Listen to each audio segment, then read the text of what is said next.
Good afternoon. Welcome to Inside Indiana Sports Now with Kent Sterling. It's Wednesday, June 30th, 2021.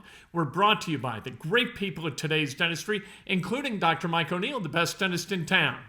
28 years ago, I made the call to make Dr. Mike O'Neill my dentist. You should do the same for yourself today. I've never gone to another dentist since.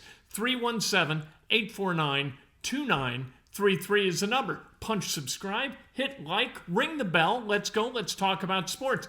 Rick Carlisle, the press conference introducing him to the media, his third time in Indianapolis, continues, so we don't have video of Rick Carlisle right now, but I want to go over the things that he had to say during this introductory press conference. Interesting stuff. This, like I said, is Carlisle's third time in Indy. His first stint was as an assistant coach to Larry Bird, 97-98 for 3 years, right, beginning in 97-98. And then he was the head coach for the Pacers 4 seasons, beginning in 03-04. That 03-04 team won more games in the regular season than any other Pacers team in its NBA era, 61 games.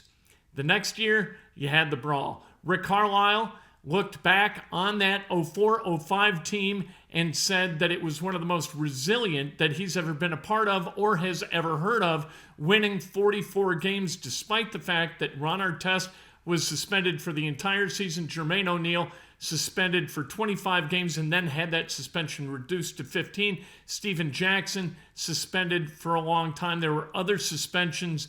That was a team that could have won one NBA title, maybe more NBA titles, if not for the brawl. Let's talk about what else Carlisle had to say. He said that defensive work is going to be a priority for this team.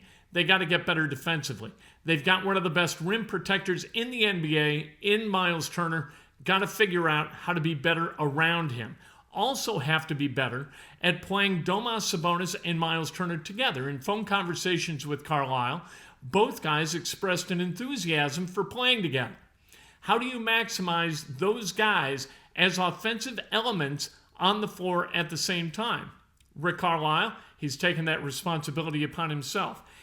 He says that he learns every season and anticipates continuing to learn, and I think that's part of the reason why Carlisle continues to coach. He's been a coach for a long time, nearly 30 years, but he keeps coming back. He didn't take any time off at all between the season ending with the Mavericks, taking the job with the Pacers. He's right back at it, loves the grind, loves coaching, loves the process of learning about the game of basketball. He sees a lot of very, very positive things about this situation, including the state of the roster right now. All the starters under contract coming back. The free agents, T.J. McConnell, Doug McDermott, and Jakar Sampson, he spoke glowingly about T.J. McConnell and obviously would really like to have him come back. The rest of the roster, who knows? What they do with the 13th pick, that didn't really come up because here's what we know about the draft, right? Until you are on the clock, you have no idea the players you're going to have available to choose from. So you go through the process of the pre-draft workouts, trying to anticipate who may fall to you at 13 and get a really good idea, build a nice dossier of information about the guys who are going to be available at that level of the draft. The choice at 13 is obvious. Either you choose really, really young and inexperienced, a guy who in 2-3 years can become a really productive member of the rotation, or you go after a guy who's ready to contribute right now but doesn't have the same ceiling. That's kind of the concession you make when you draft an experienced player, maybe one that's played 4 years in college and hasn't been one of those guys who's advised to test the waters of the NBA draft because he wasn't seen as a guy who would be taken in the top 15. That's kind of the thing with the draft, especially when you draft 13th. And the further down you go in the draft, the slimmer the pickings. Obviously, we'll see what the Pacers get at 13. You look at previous, Devin Booker in 2015. He was the 13th overall pick. Donovan Mitchell in 2017 was the 13th overall pick. Tyler Herro was the 13th overall pick in 2019. So good players can be gotten. Developmental players who turn into great players, and really, really good players who kind of hold their own and become productive early in their careers. We'll see what happens with the Pacers. That's a topic for another day. Today we're talking about Carlisle coming back to Indiana. Says that Indiana is very special to him. Says his daughter was born during the playoffs, back during his first stint as the head coach, and is now 17 and is driving, and the family moving back. They have a lot of great memories of the state of Indiana and the city of Indianapolis. He says there are ways to get Myles Turner to be more productive down low. The days of the traditional post-up guy, they're not over, but the number of people who can be productive in that role has been reduced tremendously over the years. He says that Sabonis is one of the few guys in the NBA who can be a true post-up guy in the traditional sense and be very, very productive. He needs to get and wants to get Myles Turner to be one of those guys as well. He cited LeBron James, obviously, as one of those guys.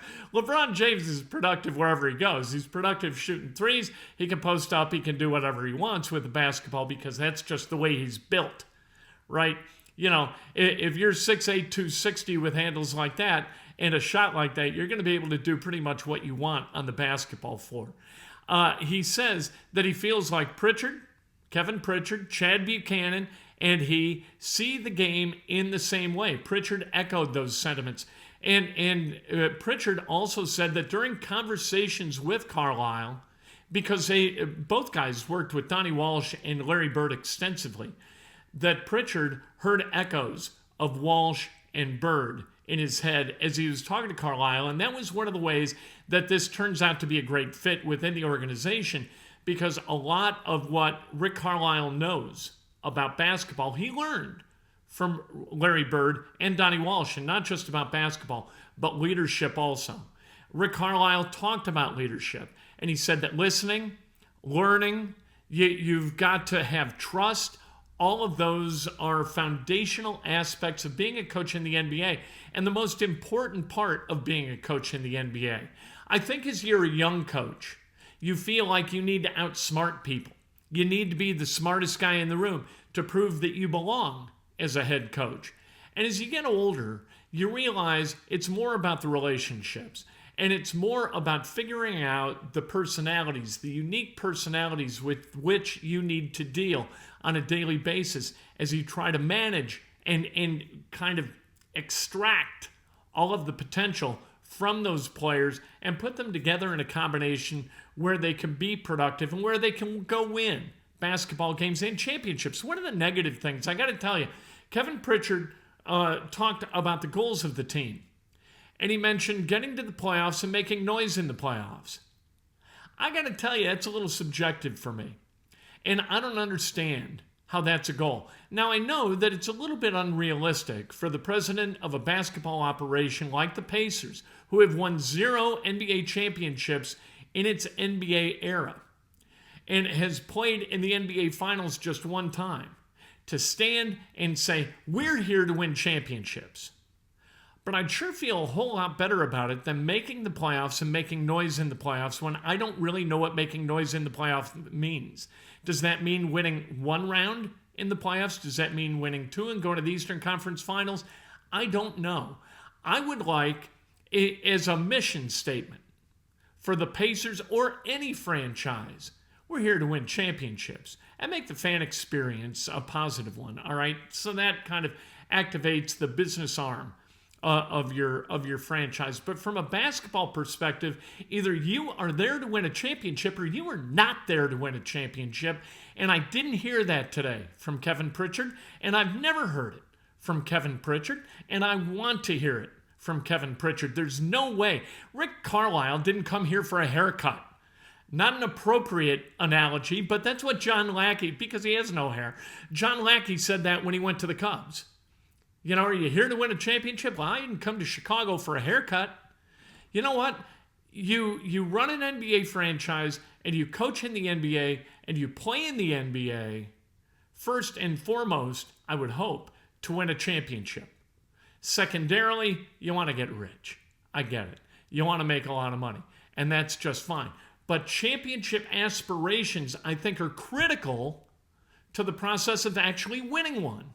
You have to see it. You have to feel it. We talk about Joel Cornette all the time, right, with the Butler Bulldogs, where Todd Licklider, at the beginning of one of the seasons where Cornette played for Butler, Todd Licklider said, we want to play in the Sweet 16. And Cornette got up, erased that, and said, win an NCAA championship. And Licklider was like, well, yeah, all right, that's good. You guys want that? Let's go get it. You know what? They didn't win an NCAA championship, but playing in the Sweet 16, what's that? As like a program or franchise aspiration. You're not there for a haircut. You're not there for the Sweet 16. You're not there to make noise in the playoffs, are you?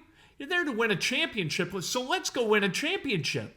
Every move that you make, every signing, every trade, every draft, every hire of a coach should be through that filter. We are here to win a championship. Speaking of coaches, Kevin Pritchard said they expect to announce Rick Carlisle's staff in the upcoming days. Sounded like it's going to be sooner rather than later. And what they want, what Carlisle wants, he wants great communicators, great energy, and great chemistry.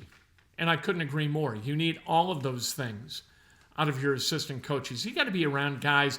Look, you're around guys way too much. You cannot have an energy sucker on the staff. You just can't. You have to have great energy guys. You have to have people you can trust, and you have to have people who are going to be able to communicate with the players. And if you don't have those guys, you got a real problem.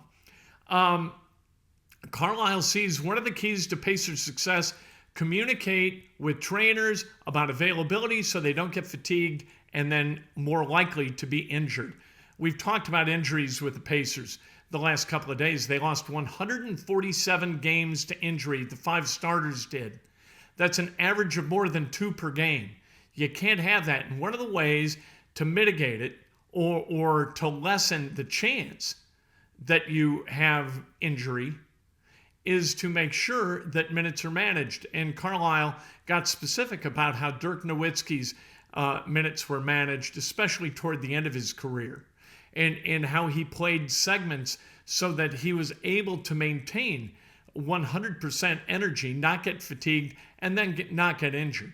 You can't make the club from the tub, and you can't win a title from the club or from the tub either.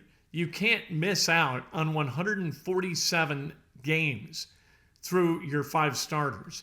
That's 147. They played 72 games times 5. That's 360. 147 from 360.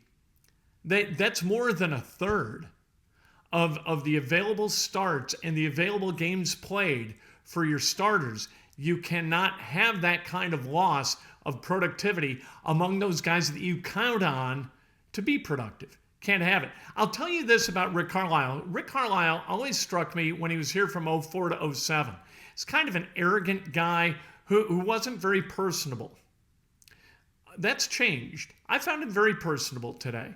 And I found it very revealing, and that's not unusual for a kind of welcome back type of press conference. But I like this guy. And it seems like he understands how to be an effective leader, and that his job is to get the best basketball possible out of those he's leading. So if Kevin Pritchard was won over by the rhetoric from Rick Carlisle during this process, I don't blame him. He is, to me, a different guy than he was from 04 to 07.